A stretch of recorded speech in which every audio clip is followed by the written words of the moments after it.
welcome back to the Goal Line Stand. We are very, very happy to have you here. Before you settle in and watch the video, please hit the like and subscribe button. That would really help me out. I'm trying to post weekly college football content and, just put a smile on you guys' faces and, just put some content out that, I like making, and hopefully you like it too. So please hit the like and subscribe, and let's get into the video. Today, we are talking about the Michigan Wolverines, in specifics, the 2022 Michigan Wolverines, whether they will be a boom like this past year or a bust like the 2020 season. Now, we kind of saw some of this stuff brewing towards the end of the 2020 season. Obviously, that should be a forgettable season for most Michigan fans, but still something that you have to remember. The 2021 campaign was something that you need to remember for a good reason if you're a Michigan fan. Michigan went amazing year. 12-2, Big Ten champions, and they went to the college football playoff, losing to the eventual college football playoff national champions, the Georgia Bulldogs. I think this is a year that many, many Michigan fans could take away and be like, I remember when Michigan beat Ohio State. First time in the longest time, 10 years. So that's where I'm kind of at in that point. Michigan had a good year, but can they follow it up? And that's what we're going to be talking about today.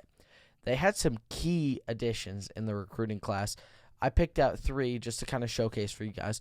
Will Johnson, a 5-star cornerback from the state of Florida. Amazing, amazing talent. Was in a tight recruiting battle and ended up choosing the Maize and Blue. So I think that's a great pickup for Jim Harbaugh. Great pickup for that coaching staff to bring in that caliber of player. Michigan, for the past couple of years, aside from J.J. McCarthy, the recruiting's been good, but it's not the caliber that most Michigan fans want. It's not the caliber like Ohio State or Penn State is recruiting to in the Big Ten. So that's kind of what we're looking at here for if you're a Michigan fan. And then they bring in 2 more studs. Derek Moore, a 4-star defensive lineman, and Keon Sabb, a 4-star safety. And I think these guys are just so good. And also it's just such a recruiting win because they were able to get them out of the arms of Big Ten rivals, and especially rivals in Ohio State. Both Will Johnson and Keon Sabb were at one time projected to go to Ohio State. So I think these are just great, great gets for the Michigan Wolverines on the recruiting side. Some advantages going into the season, going into this next season that I think Michigan has are momentum. It's the first time in the college football playoff era that we can say Michigan does have momentum because their rival, Ohio State, does not have any momentum at all, coming off a loss in the game, one of the greatest rivalries, if not the greatest rivalry in sports. Michigan gets their first win in 10 years, and I think I already said that, but, it's just one of those games that, it just has to be on your radar every single year. 365, Ohio State, Michigan, just a great, great matchup. So Michigan has the momentum in that. Now they have the momentum in the Big Ten, being the reigning Big Ten champions, but they also have the target on their back. So I think that's kind of where I'm leaning towards that. Michigan, they're going to be a tough team to beat next year, but they're going to be a team that people want to beat. I think you look at in the Big Ten some 3 or 4 teams that you really want to beat if you're a opponent. That's Ohio State, Michigan, Penn State, and maybe throw in Wisconsin. Just kind of teams that separate themselves in the field. So I think those are some advantages that Michigan has, just coming off having those good recruits, coming off a great season, but can they follow that up? Some disadvantages I do have, though, losing 6 defensive starters, including Aiden Hutchinson, David Ajabo, and Dax Hill. I think these guys were so good because they're going to be very, very high picks in the 2022 NFL Draft. Now, looking at just some of the playmaking ability that these guys have, it's quite insane. I think they'll go on to do great things in the NFL, especially Aiden Hutchinson. He'll probably go either number 1 or number 2. But David Ojabo, I think, is severely underrated. He will probably go in the top 10, but I think he might be one of the best players in that draft class. So it's just a big, big loss. And then that secondary loses Dax Hill. And, 6 defensive starters. That is insane. Definitely not something that you want to see if you're a Michigan fan. Also, they play in Columbus for the game. I know I've been talking about the game a lot, but, both sides of that rivalry can agree. It's just a great game, and you always need to be thinking about that. Now to another point. Who will be the starting quarterback for the Michigan Wolverines?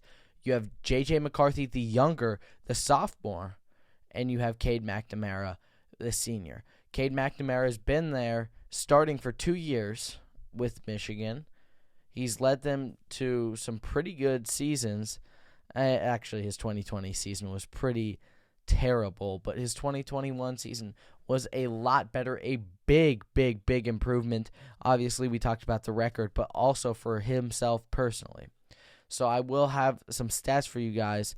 J.J. McCarthy does have the better QBR. It's 152 to 141, which kind of is a big gap, but, J.J. McCarthy's played less snaps. He's played less time. He was a true freshman.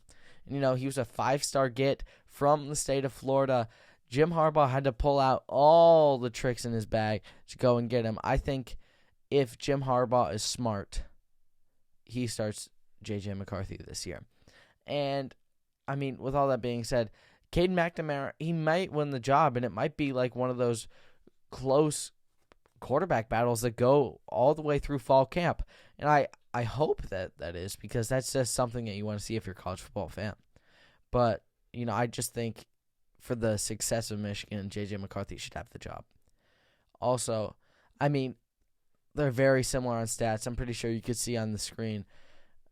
I would still give the nod to J.J. McCarthy just because he's younger, and I think he does have a little bit more potential than Cade McNamara.